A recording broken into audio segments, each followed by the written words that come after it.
Hello, everyone, and welcome back to the Refractive Revenue Podcast, where we give refractive surgeons and practice managers like you actionable tips and advice to generate more leads, book more consultations, and drive more revenue.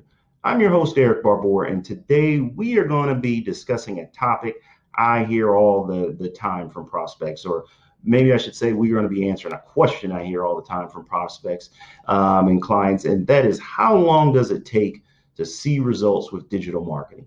So let's jump right into it. This is a question we get all the time, especially with new clients. So I thought it would be appropriate to spend a few minutes talking about this. I mean, it's a fair question. When you are investing into marketing, you want to see that investment grow. You want to generate a return on those dollars invested, right? So it's absolutely reasonable to expect an ROI on any dollar that you invest, whether it's equipment, whether it's in marketing or anything else, right? But the reason this question is sometimes hard to answer is because every client situation is different. I mean, every client is starting off from a different point. Their markets are different. The things that they're doing already with their marketing is different. But the one certainty there is that you have to make sure that you have the right foundation in place, right? So what does that mean, right? The first thing you've got to have is a good website. And I'm not just talking about a pretty website. I'm talking about a website that is built to convert.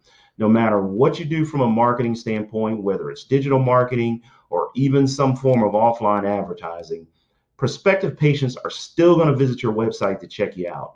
So you need to make sure your website is firing on all cylinders from a conversion standpoint.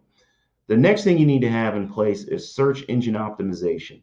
I'm talking about all the technical aspects of making sure your website is on point, from on-page SEO and off-page SEO, even looking at things like how fast is your website.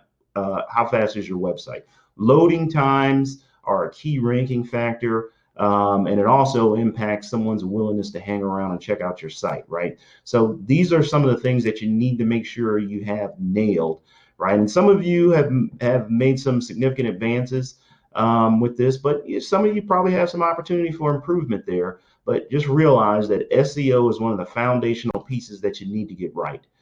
The next thing is making sure your online reputation is stellar. It can't be just good. Your online reputation needs to be stellar, right? A lot of this comes from delivering a world-class patient experience, which I'm sure you're always doing, right? But you need to make sure you're asking your patients for reviews so they can tell the world how great you are, right? There's a million stats about the importance of online reviews and managing your reputation, but I want to leave you with just one that I think is critical. Right? It's that 84% of consumers trust reviews just as much as they do a personal recommendation. I mean, think about that. Someone could be reading one of your reviews online, all right, and it's trusted just as much as a recommendation from someone that person knew. That's pretty powerful stuff. The next thing is making sure that your Google My Business profile is clean and fully optimized so that you can appear in the Google Map results.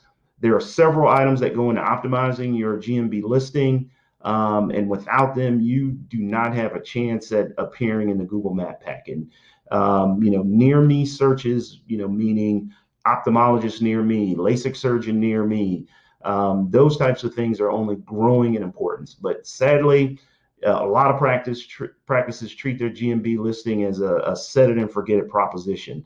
But unfortunately, that is not the case. Your Google My Business listing needs to be fine-tuned and improved consistently.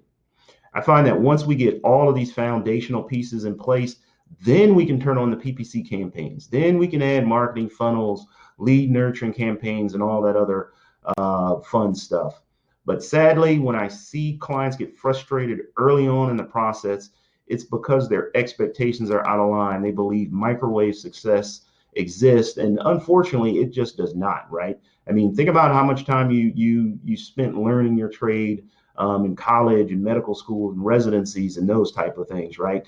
The unfortunate reality is that when it comes to digital marketing, too many practices quit too soon, and then they're off chasing the shiny new object before they've given themselves enough time to let things gain traction. So the key message or takeaway I want to leave you with, as a surgeon, you are a business owner. And if you're listening to this and you're a practice administrator or manager, you are still running a business. So you've got to put your CEO hat on and think long term. You've got to be patient, but you also have to be consistent when it comes to digital marketing. You can't do things 1 month, stop it saying it doesn't work and then expect to pick it back up in 3 months and have any type of success. The name of the game is consistent persistence, right? Consistently push the rock up the hill every day. Consistently invest in your marketing, and you will see results. Well, that's it for today. This one was short and sweet. Hopefully you liked the show. And if you did, I'd really appreciate it if you like, shared, and subscribe to our channel. It really helps us grow and reach new listeners. And if you need help making sense out of all of this digital marketing stuff, give us a call. We'd love to help. Thanks for tuning in, and I will see you in the next episode.